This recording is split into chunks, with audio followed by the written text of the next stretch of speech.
부안군 읍내에 위치한 햇들마루 정원은 지난 2021년 조성된 이후 민원이 잇따르고 있습니다. 개선 공사가 계속되고 있지만 주민들은 일시적인 보수 공사가 아닌 전면적인 개선안을 요구하고 있습니다. 김제 한 폐공장 철거 작업 중 70대 근로자가 추락해 숨지는 사고가 났습니다. 일용직 노동자인 A씨는 발판 등 안전 조치를 하지 않고 작업했던 것으로 파악됐습니다. 지적장애인 동생을 집 창고에 가두고 학대한 누나가 항소심에서도 실형을 선고받았습니다. A씨와 함께 기소된 공범 3명의 형량도 그대로 유지됐습니다. 군산시와 김제시가 새만금 관할권으로 인한 갈등을 이어가고 있습니다. 이런 가운데 관할권을 정할 행안부 중앙분쟁조정위원회는 또 결론을 내지 못한 채 추가 논의를 이어가기로 해 논란입니다.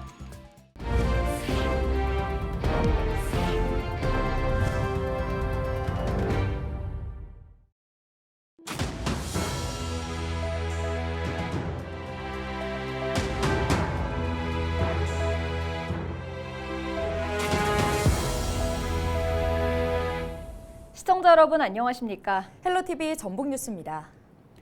부안군 읍내에 위치한 햇들마루 정원은 많은 주민이 찾는 공원입니다. 그런데 지난 2021년 조성된 이후 민원이 잇따르면서 공사가 계속되고 있는데요. 하지만 주민들은 한두 가지만 바뀐다고 될 것이 아니라며 말합니다. 이나라 기자가 취재했습니다. 전북 제3호 지방정원으로 등록된 부안 햇들마루 정원입니다. 정원 곳곳엔 중장비가 들어서 있고 근로자들은 작업에 한창입니다. 산책로부터 연못까지 모두 뜯어 고치고 있는 겁니다. 다른 분들도 항토 여기다 항토길 조성해주면 좋다는 얘기를 많이 해요. 지금 이쪽은 많이 다니시거든. 그리고 여기 맨발 걷기 저희가 많이 이제 활성화되어가지고 여기도 항토길을 해주면 좋은데 왜 접근성은 떨어지는 데도 했냐 이 말이에요. 이구동성으로. 부안군은 무궁화동산 옆길 등 두 곳에 맨발로 걷기 좋은 황토길을 시범 조성하고 일부 산책길엔 굵은 모래를 깔 계획입니다. 또 주요 산책길엔 썩은 야자 매트를 모두 걷어내고 흙 콘크리트를 깔아 전동 휠체어나 노약자들도 쉽게 오갈 수 있도록 할 예정입니다. 하지만 일부 주민들은 공사를 해도 나아지지 않는다고 말합니다. 많이 해도 제대로 해놓은 거 하나가 없어요. 우리 부모는. 그래요? 가만히 해봐. 여기는 사람을 이렇게 내쫓는가. 여기는 진짜 이 땅 비싼 거 사가지고 이거 잘못됐다 그런 말 많이 써. 나무만 막 어디서 그러고만 갖다 심으고 죽은 나무 같은 거 좀 있으면 금방 주고 하고 있는 것도 우리한테는 별로 좋지 못한데 원래 다 꺼내놓고 나면 어떻게 변할지는 모르겠지만은 맨날 하는 것이 정원 수질 정화 시설은 풀이 우거져 있고 식물은 고사하는 등 전반적인 관리가 부족하다는 겁니다. 최근 열린 부안 군의회 행정사무감사에서도 막대한 예산을 들여 조성했지만 불만이 속출하는 햇들마루에 대한 지적이 이어졌습니다.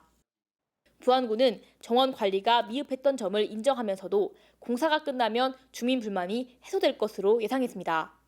아마 올해까지 아까 의원님 말씀하신 대로 26억 정도 그런 관리 예산들이 투입이 됐고 또 실제로 올 연말이 되면 산책로 개선이라든가 휴가료 식재 이런 부분들이 상당 부분 마무리돼서 관리 차원의 어떤 마무리는 어느 정도 일정 부분 해소가 될 것 같습니다. 부안군의 입장과 주민 반응이 온도차를 보이는 가운데 햇들마루 정원이 주민들이 만족할 수 있는 공간으로 자리매김할 수 있을지 주목됩니다. 헬로TV 뉴스 이나라입니다. 김제의 한 폐공장에서 설비 해체 작업을 하던 근로자가 떨어져 숨지는 사고가 났습니다. 지난 23일 오후 2시 반쯤 김제시 상동동의 한 폐공장에서 작업을 하던 70대 일용직 근로자 A씨가 4m가량 아래 바닥으로 떨어졌습니다. 현장에 있던 근로자의 신고를 받고 출동한 119 구조대는 심정지 상태인 A씨를 대학병원으로 옮겼지만 끝내 숨졌습니다. 해당 공사 현장은 중대재해처벌법 적용 대상이 아닌 것으로 알려졌습니다. 경찰과 고용당국은 정확한 사고 원인을 조사하고 있습니다. 지적장애인 동생을 집 창고에 가두고 학대한 누나가 항소심에서도 실형을 선고받았습니다. 전주지법은 특수상해 등 혐의로 기소된 27세 A씨에 대한 항소심에서 검사의 양형부당 항소를 기각하고 징역 5년을 선고한 원심을 유지했습니다. A씨와 함께 기소된 공범 3명의 형량도 그대로 유지됐습니다. 이들은 지난해 11월에서 12월 지적장애 3급인 B씨를 집 창고에 가두고 스팀 다리미로 온몸에 상처를 입힌 혐의로 기소됐습니다. 한쪽에서는 빨리 결정을 내려달라, 또 다른 쪽에서는 보류해달라. 새만금 동서도로 등에 대한 관할 건으로 인해 갈등을 이어가고 있는 군산과 김제 상반된 입장입니다. 정부 분쟁조정기구는 또 결론을 내지 못한 채 추가 논의를 이어가기로 했는데요. 영상으로 준비해봤습니다.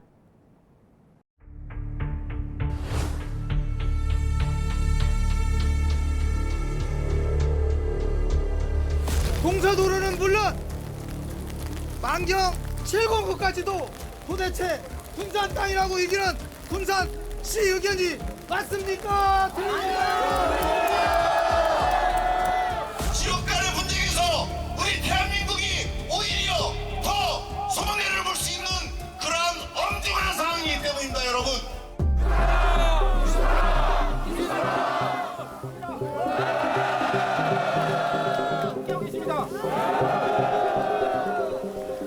나가셨습니다. 2021년 1월 14일 대법원은 1호 방조자는 부안, 2호 방조자는 김제, 3, 4호 방조자는 군산에 각각 귀속시키는 것이 합리성이 있다고 판결한 바 있습니다. 대법원에서는 김제시의 경우 법인의 갯벌령과 해양 진출이 완전히 막히는 피해를 입게 되어 피해의 정도가 크다고도 밝혔습니다. 김제 시민연대는 김제 관할로 결정될 때까지 투쟁할 것을 경고합니다.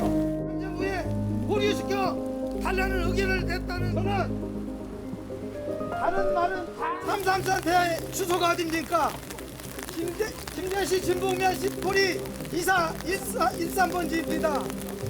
동서도로의 신점도 총점도 김제지 않습니까? 신항만에서 신포까지 20.3km.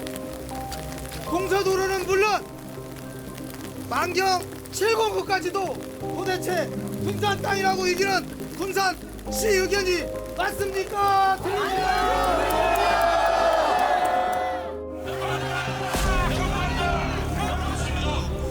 역사표는 앞으로 손해를 볼 수 있는 그러한 엄중. 군산 새만금 지키면은 범시민에는 속도감 있는 새만금 사업 지척을 위해 선 개발 후 관할권 결정이라는 대회를 강력히 촉구한다. 한결 끝심으로 새만금을 지켜내자.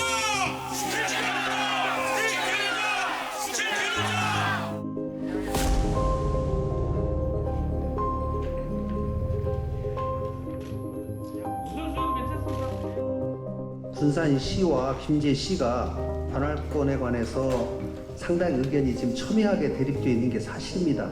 그러나 또 부안군, 새만금을 둘러싸고 있는 세 개 기초단체를 하나로 묶는 이 특별행정구역을 지자체를 출범시키기 위한 지금 다양한 노력들을 하고 있고,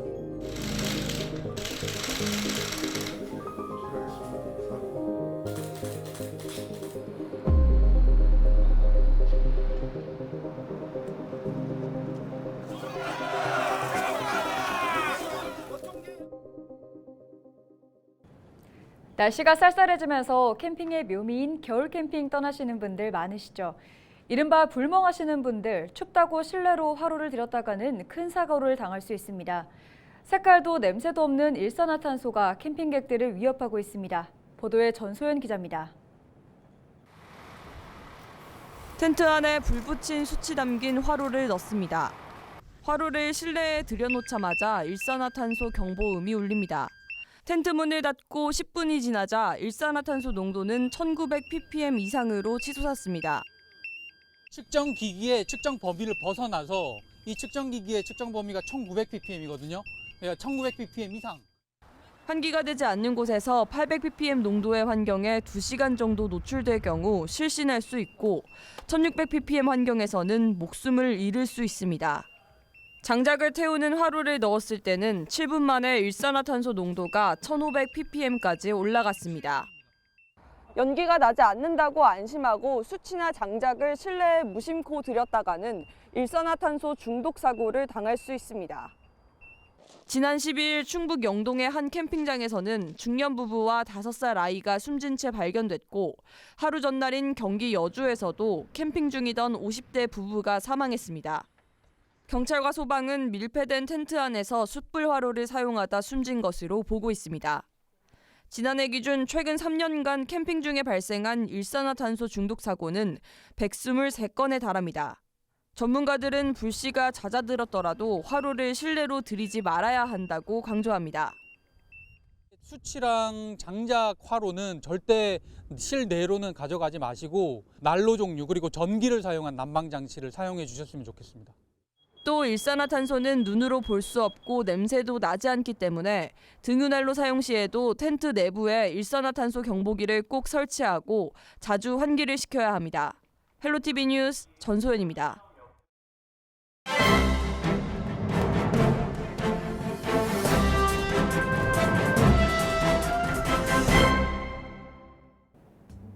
신문브리핑 전북 도민일보 기사입니다. 더불어민주당이 국민의힘 혁신 작업에 맞서 현역 의원 교체를 정조준하고 있다고 합니다. 민주당 홍익표 원내대표와 총선기획단이 현역 교체에 총대를 메고 빠르면 12월 말, 늦어도 1월 초 전북 지역 현역 의원 교체 윤곽이 드러날 것으로 신문은 관측했습니다. 정치권 관계자는 홍 원내대표의 정치개혁 일정과 관련해 내년 1월 말, 2월 초 시점은 현역 의원에 대한 선출직 평가가 모두 마무리되고 민주당 지도부 입장도 정리될 것이라며 결국 민주당은 현역 교체 작업은 선출직 평가 결과와 정치적 판단을 고려해 결정할 것 같다고 밝혔습니다. 전북은 현 지역구 의원뿐 아니라 전주을과 군산의 비례대표 의원인 양경숙, 김의견 의원이 각각 출마할 예정이어서 이들에 대한 선출직 평가도 주목된다고 합니다. 지금까지 신문브리핑이었습니다. 전북 인구 감소 지역 가운데 절반 이상이 지방소멸 대응기금을 제대로 쓰지 못한 것으로 나타났습니다. 전라북도에 따르면 올해 10월 말 기준 지방소멸 대응기금 집행률은 임실과 고창이 0%대, 남원이 0.3%, 김제와 정읍이 2%대, 부안과 장수가 4%대로 저조했습니다. 반면 순창이 28.3%로 가장 높았고 무주와 익산이 뒤를 이었습니다. 정부의 지방소멸 대응기금을 받는 도내 시군은 모두 11곳으로 전라북도는 해당 시군에 매달 기금 집행 실적 점검 결과를 제출할 것을 요청했습니다. 남원시가 드론 실증도시 구축과 상용화 지원사업 공동시연회를 열었습니다. 24일 드론 특별 자유화 구역인 운봉읍 일원에서 열린 시연회에선 다양한 소방 드론의 화재 감시 진화 시스템을 선보였습니다. 또 접근이 어려운 고층 건물의 화재 진압을 위한 강화 유리 파괴와 소화액 분사 등을 시연해 지난 3월부터 추진한 사업 성과를 확인할 수 있었습니다. 이번 시연회를 통해서 드론 실증 성과를 확인하고 새로운 드론 문화와 산업을 이끄는 드론의 중심 도시로 만들어가겠습니다. 정읍시가 인구 감소와 지방 소멸 위기에 대응하기 위해 인구 증대 시책을 확대 추진한다고 밝혔습니다. 청년 주택자금 대출이자 지원금을 기존 100만 원에서 최대 300만 원까지 지원하기로 했습니다. 또 주택 전세 자금에 국한하지 않고 구입 자금까지 확대 지원하기로 했습니다. 지원 기간은 5년에서 10년으로 늘리고 지원 대상도 신혼부부에서 18세 이상 45세 이하 청년으로 확대했습니다. 정읍시는 전입 대학생의 주거 임차 비용 일부를 지원하는 사업도 새로 추진한다고 밝혔습니다. 임실에서 열린 아삭아삭 김장축제가 역대급 흥행을 거뒀습니다. 임실군은 24일까지 김치 주문을 받은 결과 척축제 개최 때보다 10배 이상 증가한 4억 8,500만 원을 판매했다고 밝혔습니다. 또 지난 17일부터 사흘 동안 진행된 김장 체험에도 600여 명이 참여했다고 전했습니다. 앞으로도 소비자들을 위한 다양한 체험 활동과 김장 세트의 품질 향상을 통해 임실 아삭아삭 김장 페스티벌을 전국 최고의 김장 축제로 발전시키겠습니다.